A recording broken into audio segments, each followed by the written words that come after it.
బాధ్యత మేము తీసుకుంటామని నేను చెప్పదలుచుకున్నా. అందుకే మిత్రులారా, రాబోయే ఎన్నికల్లో మీరు ఆలోచన చేయండి.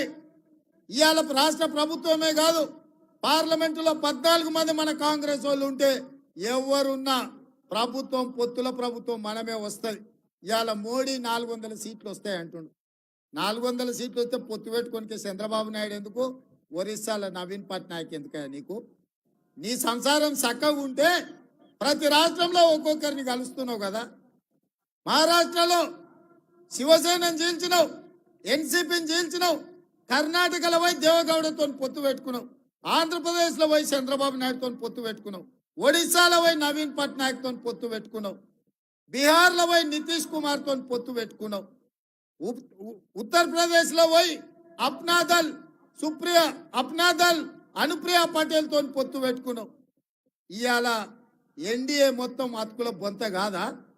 ఇవాళ నిజంగానే నరేంద్ర మోడీ భారతీయ జనతా పార్టీ 400 సీట్లు గెలిచేటట్టుంటే ఈ అతుకుల బొంత ఎందుకు కడుతుండో, ఇంతమందిని ఎందుకు అడుక్కుంటుండో ఒక్కసారి ఆలోచన చేయండి. మనందరం కూడా రాజకీయ నాయకులమే కదా, సర్పంచులమో ఎంపీటీసీలమో కౌన్సిలర్లమో కార్పొరేటర్లమో అయినోళ్ళమే కదా. మనం ఇల్లు తిరిగి అడుక్కుంటున్నామని అంటే మనం ఓడేటట్టు ఉంటేనే కదా మనం ఇల్లు పోయి అడిగేది, శత్రువు ఇంటికి కూడా పోయి. నిన్నటి వరకు పడనోళ్ళని అందరినీ, నిన్నటి వరకు అక్రమ కేసులు పెట్టిన వాళ్ళందరినీ ఇవాళ నరేంద్ర మోడీ ఎందుకు అడుక్కుంటున్నాడు అంటే భారతీయ జనతా పార్టీ కాలం చెల్లింది. ఈ రాష్ట్రంలో 10 ఏళ్ల తర్వాత కేడీని ఎట్లా బండకేసి కొట్టినరో 10 ఏళ్ల తర్వాత ఢిల్లీలో మోడీని కూడా బండకేసి కొట్టడానికి 140 కోట్ల ప్రజలు సిద్ధంగా ఉన్నారు. ఆ సంగతి నరేంద్ర మోడీ గారికి తెలుసు కాబట్టే ఇవాళ అతుకుల బొంత ఉడుతున్నాడు. కాంగ్రెస్ పార్టీ అధికారంలోకి రాదంటుండు. 2004 కంటే ముందు కూడా గిట్లే మాట్లాడి, వాజ్పేయి గారు ప్రధానమంత్రి ఉన్నప్పుడు షైనింగ్ ఇండియా అని చెప్పారు. వాజ్పేయి గారికి ఎవరు అడ్డమే లేదు, అసలు ఎప్పటికీ కాంగ్రెస్ ఉండనే ఉండదన్నారు. కానీ అలా సోనియా గాంధీ గారి నాయకత్వంలో 2004, 2009 10 ఏళ్ళు యూపీఏ ప్రభుత్వం గెలిచింది. ప్రజలకు లోపల కాలుతుంది. 400 సిలిండర్ 1200 అయింది, 50 రూపాయల పెట్రోల్ 110 రూపాయలు అయింది, 40 రూపాయల డీజిల్ ఇవాళ 100 రూపాయలు అయింది. ఉప్పు పప్పు బెల్లం చింతపండు మంచి నూనె గురించి నేను చెప్పాల్సిన అవసరం లేదు.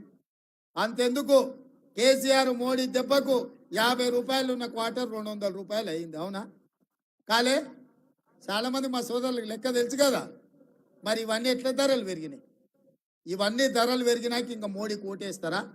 ఆయన ఏం చెప్పిండు, రైతులకు ఆదాయాన్ని 2 చేస్తాను, 2022 వరకు ప్రతి పేదవాడికి ఇల్లు కడతాను, స్విస్ బ్యాంకులో లక్షల కోట్ల నల్లధనం ఉంది, ప్రతి పేదవాడి ఖాతాలో 15 లక్షల రూపాయలు వేస్తా అన్నాడు.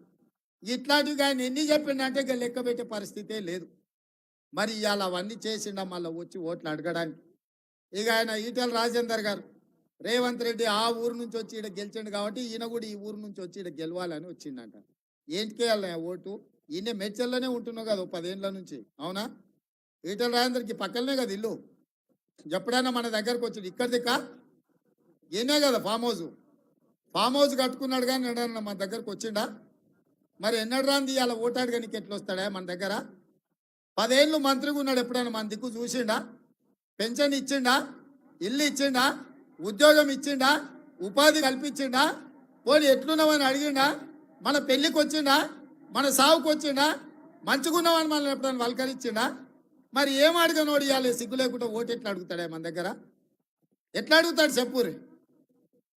కాబట్టే మిత్రులారా, ఆయన అనుకున్నట్టున్నాడు, పాలమూరు నుంచి వచ్చిన రేవంత్ రెడ్డిని గెలివనీయలేదా, ఆయనను గెలిపించారు కదా, ఇవాళ నన్ను కూడా గెలిపిస్తారేమని. ఆయనలో నేను ప్రతిపక్షాల నుండి ప్రజలతో కొట్లాను కాబట్టి గెలిపించారు. 10 ఏళ్ళు నువ్వు కేసీఆర్తో అధికారంలోనే ఉంటుంది, 2 ఏళ్ల నుంచి మోడీతోని అధికారంలోనే ఉంటుంది. బీజేపీ నుంచి నిధులు తెస్తా అని చెప్పిండు ఆయన హుజూరాబాద్. ఒకవేళ నిధులే తెచ్చుంటే హుజూరాబాద్లో ఎందుకు ఓడగొడుతుండ్రి ఈటెల రాజేందర్ గారు? నిన్ను ఇవాళ హుజూరాబాద్లో ఓడగొడితే ఈడికి వచ్చి గెలుస్తా నువ్వు ఎట్లా అనుకుంటున్నావు? అందుకే మిత్రులారా, ఇవాళ మంచి ఆలోచన చేయండి. పార్లమెంట్ ఎన్నికలు వస్తున్నాయి. ఏ విధంగా అయితే రాష్ట్రంలో ప్రజలు మనల్ని ఆశీర్వదించి ప్రభుత్వాన్ని ఇచ్చిండ్రో, రేపు ఈ ప్రాంతంలో మనకు ఎమ్మెల్యేలు లేరు, రేపు ఎంపీలు కూడా లేకపోతే ఏదైనా అభివృద్ధి చేయాలన్నా మీకు నిధులు ఇవ్వాలన్నా మీ ప్రాంతానికి ఐటీ కంపెనీలను తేవాలన్నా ఇక్కడ మన వాళ్ళు ఉండాలి, మట్టికి పోయిన ఇంటోడు ఉండాలి. అంటే ఈ ప్రాంతంలో పార్లమెంటు కాంగ్రెస్ పార్టీ గెలవాలి. ఆయల్ల 2019లో ఎట్లయితే కష్టపడ్డారో కొట్లాడినరో మీరే కట్టబట్టుకొని నిలబడి ఈ మల్కాజ్గిరి పార్లమెంట్ లో కాంగ్రెస్ పార్టీని గెలిపించాలి. అప్పుడే ఈ ప్రాంతం అభివృద్ధి చెందుతుంది. ఎందుకంటే